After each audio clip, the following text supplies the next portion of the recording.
Did that scare you? Thought that was funny. To an extent, that's what horror editing is. But really, what makes horror different from drama? Not much. After all, they are close cousins. So everything I just gave to you about drama also applies here. So again, let's raise the questions. What does horror mean for emotion, story, and rhythm? So if we're going straight into emotions, I think there's 3 common attributes: fear, danger, and anticipation. And let's break them down one by one. Fear is the awareness of threat. You know something's wrong. And when you're experiencing fear, you become acutely aware of everything. To an extent, that's anxiety. But also coming with fear is danger. The threat of pain or even death. But also the common emotion in horror is anticipation. Anticipation is the extension of anxiety, when you don't know what the outcome of your current situation is going to be. Okay, then what about story? One of the most common attributes of story in horror is life and death. That sometimes fragile balance of whether you're going to make it out or not. Which also means, again, conflict. You're being chased, you're trying to escape, or is there something in your way? There's a back and forth, a dynamic of power. Another aspect of story is the uncertainty of being in other worlds. These things have this hyper-realism towards it. It doesn't feel like you're in a reality. And that brings a certain element of uncertainty towards it. So what does that mean for rhythm? If you're being chased, that's an element of danger. You're panicking. So what that means is fast cuts. But also on top of that, if you're trying to really get that panicking feeling, maybe the cut should be erratic, unpredictable, jarring. So that can mean things like a really bad eye trace, making the shots inconceivable. I mean, that could add a sense of panic very easily. But we can go to the polar opposite. The anticipation. There could be a moment where you're trying to escape and then you enter a dark room. And now you're trying to comprehend everything. That's when the cuts could slow down. But as they're trying to gain their awareness, that's when the monster discovers them again. So the panic is back. So alongside it being fast cuts and jarring cuts, I would suggest an aggressive, rhythmic variety. So that is what I look for in horror. But you might have a different idea of horror. So use that method to brainstorm and prepare for that. I think we should split up in pairs and you guys maybe explore the bunkhouse and we can like take... If we get the bunkhouse? I don't want to go there. So let me walk you through a scene that I did that had horror in mind. In Simon Colby's Cerro Gordo adventure. In context, we're exploring this old mining town that has huge amounts of history and is potentially haunted. So here's how I used horror editing to inform my cuts. This house is where he said he usually sits. First of all, I actually acknowledged the horror emotion and tone here. I immediately introduced the horror soundtrack, and then that build also created a sense of anticipation. We know there's a climax in that track, so what are we gonna see? Dude, Okay, this feels... first of all, that hat is hard. That's a dope ass hat! That is so hard. Whoa! Now the nature of these people is they are funny people. So there was a bit of a joke towards that build up. But that can also put you in a false sense of security, which I could take advantage of. That is so hard. Whoa! This doesn't look so bad, you know, except that there's no power and there's no one around to hear our screams. Other than that, it seems nice.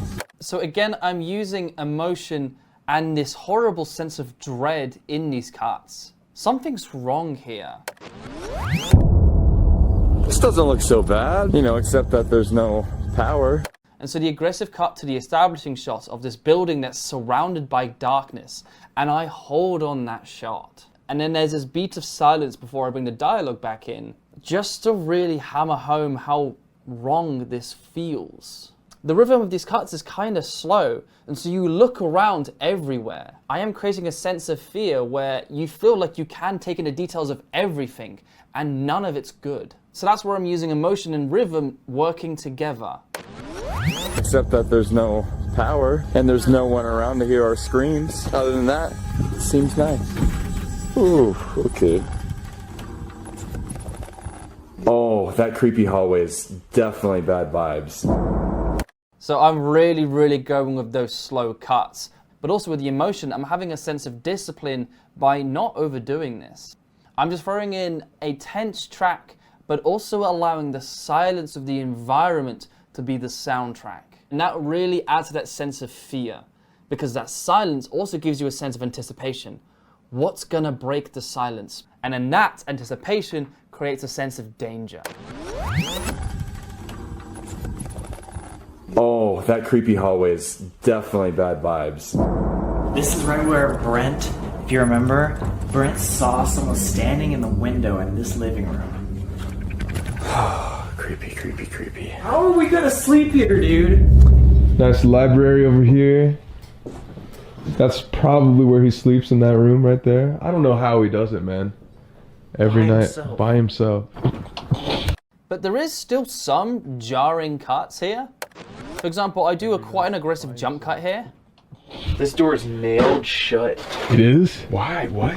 And look, they put glue on the bottom. That does not make any sense. Are we gonna get murdered? The fact that I haven't done any special editing there, the lack of editing is what makes this horrifying. That does not make any sense. Are we gonna get murdered? After you, sir. You got this. And I'm cutting back to these two. And I'm also kind of using an A and B plot type of cutting here, such as when there's a cliffhanger or a question that's raised, instead of answering, I cut away to the other team. Those lack of answers is frustrating, and that lack of information adds to the sense of fear. After you, sir. You got this. Oh my god! Holy fuck! Sorry, buddy. We'll just walk back, man. Didn't mean to bother you, man. Again, I'm feeling I'm reiterating my points a little bit. I really am using a horror type soundtrack. There's this drone with these also horrific sound effects to add towards that unnatural sense of experience that they're having. And that unnaturalness, the fact that they're in this other world, makes them feel very vulnerable. Didn't mean to bother you, man. There? Yeah. Yo, what if you got on my shoulders and then you stuck the camera up there and like turned it to look through? Turn around, kid. No, not like that. Alright, look it up. There's still some comedy though, just to break the tension a little bit. Are you too high? Okay, you know what I was just thinking about? What? Was that he was talking about how the drawers, the ghost would put the clothes in the drawers and out of the drawers. Oh yeah. We haven't seen the drawers yet in here. So, You're right. could it be?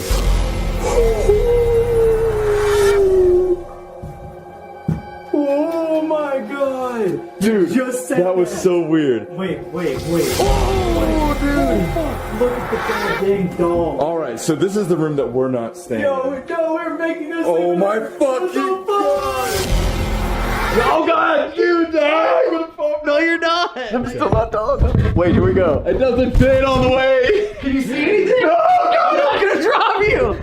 I can't see anything. Do a 360. I'm trying. Do a 360. You got it? I don't know if I got anything. Okay, you're good. You're good. That was a bonding moment, man. We are so much closer now because we did that. What the fuck is that? Dude! Even dolls feel horrifying when you're in this other world. There's only dolls where there's dressers. And there's only the ghost activity where there's dolls and dressers. Okay, so see where our eyes are looking? Yeah. Okay, so move out of the way. So really I'm again using emotion to really tell this story. With that sense of anticipation, you hear that music building up. That tone means an answer's gonna happen. Okay, so see where our eyes are looking? Yeah. Okay, so move out of the way.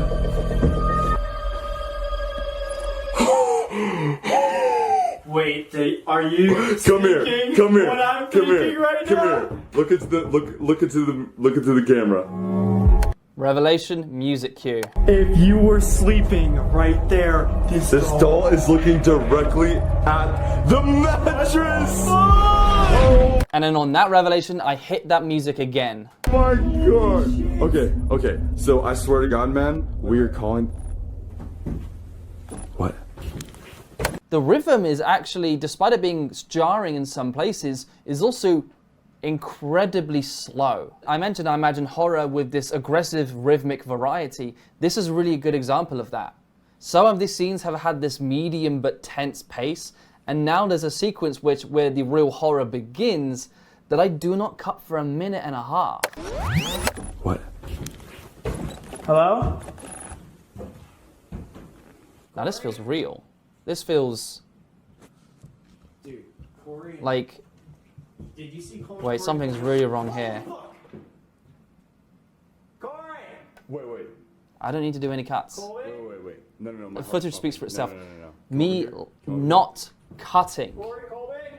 is the artistic choice to make this feel horrifying. Is that them? I don't have no idea. Like on or off camera. I have no idea. My heart's pumping. What the fuck was that? Do you guys have any bacon? Fuck you. Damn it! Fuck you guys! Fuck you. Bacon. Fuck you. We're really hungry. That's not funny, man. Go fart somewhere. And then we can use comedy again to diffuse the tension. So that's an example of me using my understanding of horror in emotional story and rhythm to help inform my cut. One of the common mistakes I do see with horror editing is not focusing on, well, the horror, the threat. There is a constant battle, a dynamic. Who is the one that's the most in power here? And you need to be able to ensure that the main characters have a massive sense of vulnerability. They should not have any power here. So one of the examples that I've got is often Sam and Colby would often try to break the tension with a joke. But that gives them some of their power back. That removes some of their vulnerability. Yes, that's probably them trying to alleviate the tension themselves when they're filming, but in a narrative it doesn't work. And so I cut it. As we've mentioned with drama, a lot of horror is in the eyes. So find as many excuses as you can to cut to their reactions. But then the main thing with horror is simply the unpredictability of it and the anticipation of what would be revealed. And so I recommend it's fun to explore how long can you hold off that reveal? Or how long can you hold off them escaping from the situation? Horror, dread, fear, the overall feeling of being scared is such an overwhelming emotion that you have permission to make this sequence long. Timing is everything in horror, so have fun with that. But speaking of fun, you can also have fun with timing in comedy.